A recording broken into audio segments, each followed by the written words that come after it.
All right, let's introduce our next candidate who's ready to come out, Congresswoman Tulsi Gabbard.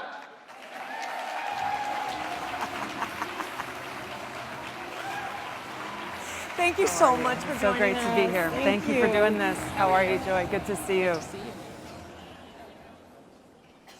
Thanks for coming all the way from Hawaii. Aloha. How you guys doing? I could hear you all the way in the back. Sounds great. This is not your average presidential forum, I'll tell you right now. I'm loving it. We're breaking the mold. That's right. Let's begin with this. As a veteran, what will you do to restore full service rights for transgender members of the military? And as a follow-up, what is your plan to ensure the full civil rights of transgender Americans? You know, this is something that hits me close to home. I'm a soldier in the Hawaii Army National Guard. There you go. I've served for a little over 16 years and deployed twice to the Middle East. My first deployment was to Iraq in 2005, second in 2008, and serving downrange, serving in a war zone, serving with Americans from all across this country, including LGBTQ Americans. It is something that there's a bond. There's a bond where I knew that if it came down to it, they would give their life for me. I would give my life for them. Special, amazing, selfless people who said, I will lay my life down for this country. That's a special and rare thing, and we as a country need to honor that service. We need to end the trans ban and make sure that we are actually living up to that ideal and those freedoms that so many service members have sacrificed so much for over generations. Freedoms for every single American, which unfortunately for the LGBTQ community is still not realized today. You know, and I have a question also touching on your service in the military and, of course, your service in Congress. A lot of it has been around foreign policy issues. You've really been upfront on those kinds of issues. A lot of us have just been reading through the Mueller reports, quite lengthy.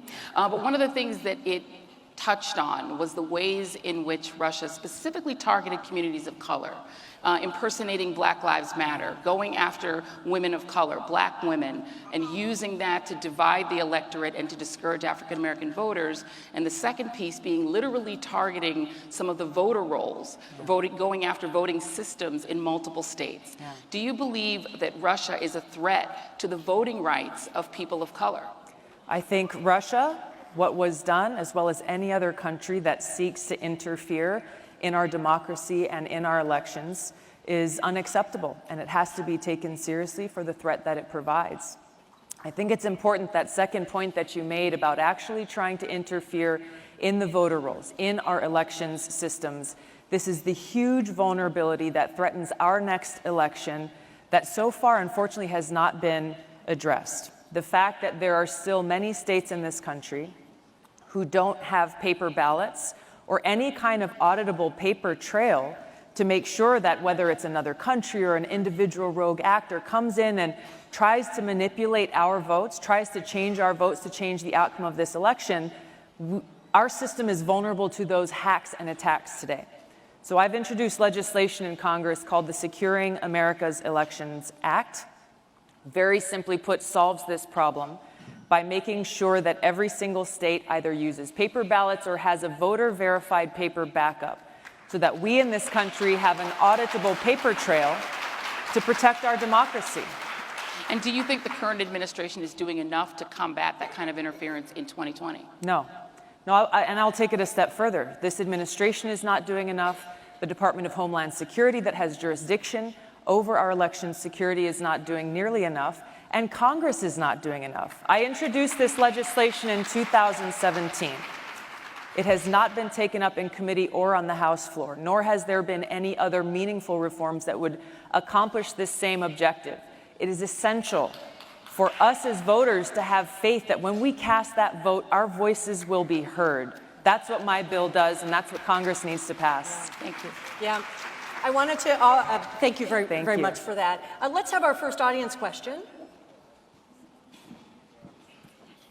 Welcome. Hi, Congresswoman Gabbard. Aloha. My question for you, my name is Mara Zakaria, and my question for you is, what will you do to repeal the Muslim ban? Thank you. Thank you for your question and for being here. Ever since President Trump put this ban in place, I have stood in strong opposition to it. And as president, I would lift that ban that is hurting and harming so many people and so many families, both here and in other countries around the world. I hear from both constituents of mine in Hawaii and friends in other parts of the country about their family members, their parents, siblings, uncles and aunts who previously would travel to and from the United States, whether it be from countries like Iran or other countries, and now are completely unable to do so. So this is something that's very important that has to be addressed, and I would do so as president. Thank you for your question. Thank you very much. I want to follow up and say, in this era where Islamophobia is coming from the White House, what would you do to secure the civil rights of Muslim Americans? This is such a dangerous time. You know, we just saw the attacks against Christians in their place of worship on Easter Sunday in Sri Lanka.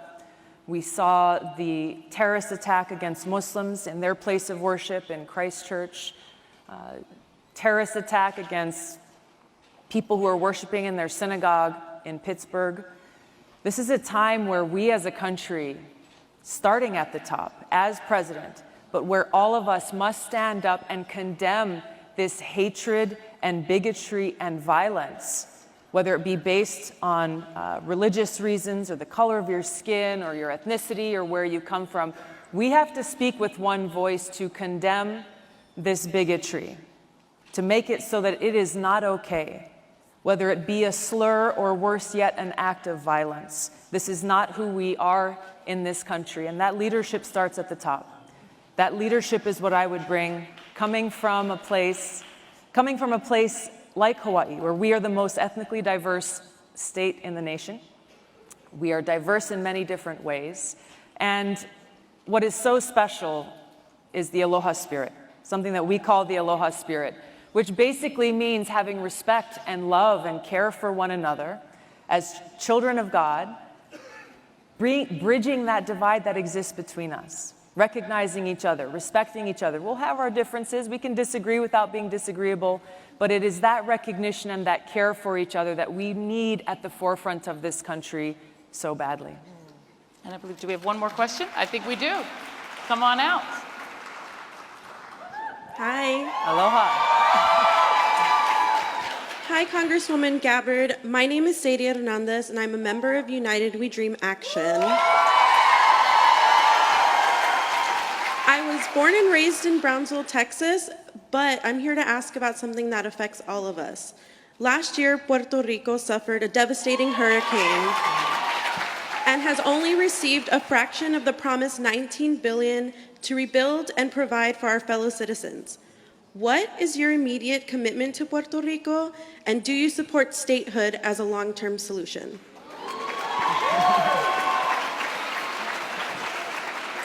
Thank you for being here and for your engagement and your activity in dealing with the continued challenges that dreamers in this country face, but also in raising this important issue that Puerto Ricans are continuing to deal with in not getting that immediate response that they should have gotten from our country during a time of great need and horrific disaster.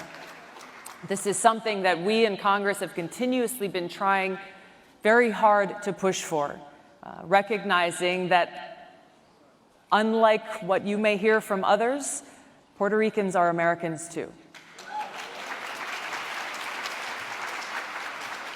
So we need, I'm going to get to your second question. I'm not going to leave you hanging. So we need to make sure that our whether it's FEMA or other disaster response organizations within the federal government are providing every single resource that we have available to help in these recovery efforts, not only in the short term, in the first 30, 60, 90 days, but as we're continuing to see in Puerto Rico, that recovery is continuing. I support the Puerto Rican people's right to self-determination. And if that means statehood, then that should be supported. Thank you so much. Thank you for your question. Thank you very much. So our exit question with each of the candidates is, with so many options on the table, 20 that we know of, Yeah. Why should women of color choose you? Look, again, coming from Hawaii, have a unique experience that I bring to the forefront and that I feel is so strongly needed in this country now. Not only in coming from such a diverse state and having these own experiences that I bring to the forefront, but really recognizing that as there are so many different issues and problems and challenges that we need to address in this country, at the heart of all of them is ultimately we have self-serving politicians looking out for their own interests, greedy corporate interests looking out for their own bottom line, and we, the people, get left behind. The vision that our founders had for this country of a government of, by, and for the people has been lost. So we need to change this corrupt culture that is standing in the way of progress, that is standing in the way of our voices being heard, that is standing in the way of our votes being counted. That needs to change. So as a soldier, someone who understands in a very deep and personal way what it means to put service above self, those values of putting service above self is what I will bring to the White House, to make sure that that mission, the mission of the President and the White House and our nation's capital, is solely focused on how we can best serve the American people. Can I jump in and ask one quick follow-up question? Sure. Because we do have the benefit of having you here, and you're a military veteran. For veterans, for people who are serving and who would want to know what kind of a foreign policy that you would have, because that impacts them directly. Yeah. In the Middle East, what would be your posture toward the Yemen situation, towards Saudi Arabia, towards Syria? Thank you. You're right. You know, I deployed twice to the Middle East, lost too many of my friends in combat, people who paid the ultimate price, as our country has unfortunately continued this policy of waging regime change wars in other countries around the world. Regime change wars that have not only taken such a high toll on our service members, on our veterans, on our military families, but have actually increased the suffering of people in the countries where we wage these wars, increased the death and destruction in their lives and in their community, all while actually making our country less safe, while increasing and strengthening terrorist groups like ISIS and Al-Qaeda. This is what I will change as President and Commander-in-Chief, bringing these experiences to the forefront to end these destructive regime change war policies, focus on how we can actually strengthen our national security, to end U.S. support for Saudi Arabia and their genocidal war that's occurring in Yemen as we speak. U.S. support that's not been authorized by Congress and violates the War Powers Act. Yeah, and I know that there's a lot of controversy over your stance towards Syria. Do you believe that the U.S. should stop engagement militarily in Syria? And what would be your posture as president toward Bashar al-Assad? Our military's mission and purpose is to keep the American people safe. So our troops deployed to Syria initially to work with the Kurdish forces on the ground to go after and defeat ISIS. That mission has largely been accomplished. Unfortunately, as this was happening since 2011, covertly initially with the CIA, there was a regime change war that was launched during that time. As part of that war, and many of you may not even be aware of this, but our taxpayer dollars were being used to provide both direct and indirect support to terrorist groups in Syria like Al-Qaeda and others in order to go in and topple the Assad government. I had a chance to go to Syria, where I heard from the Syrian people. I heard from religious leaders who pleaded and begged for the United States to stop this support because they knew, whether there were some who supported their Assad government, others wanted to see him go, they knew that if the United States and other countries were successful In this regime change war, the most powerful force on the ground would fill that vacuum.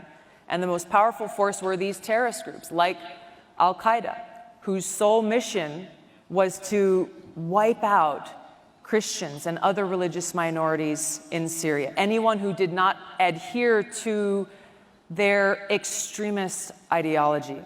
So this is the reality that we face. There are, unfortunately, a lot of bad people in the world. Some of them dictators and leaders of these other countries.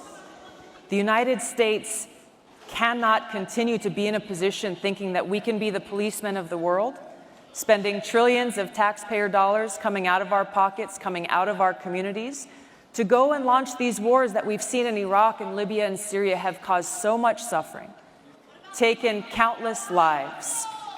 This cost is something that we cannot accept. We need to end these regime change wars, end this new Cold War and nuclear arms race we are in, and bring the trillions of dollars that we are spending on these wars and these weapons and invest them in our people, in our communities, by doing things like providing health care for all, by making sure we get a quality education for our kids, by making sure we're fixing the broken infrastructure in this country, by actually investing in our future. And Congresswoman, Thank you for answering the question. thank you so Appreciate it. much. Thank I really you. appreciate it. Thank you so much for Great to joining see us. you. Really appreciate Thank you. it. Thank you very much. Joy. Nice Cheers. to see And you. I'll walk you out this way. Thank you, everybody. Aloha.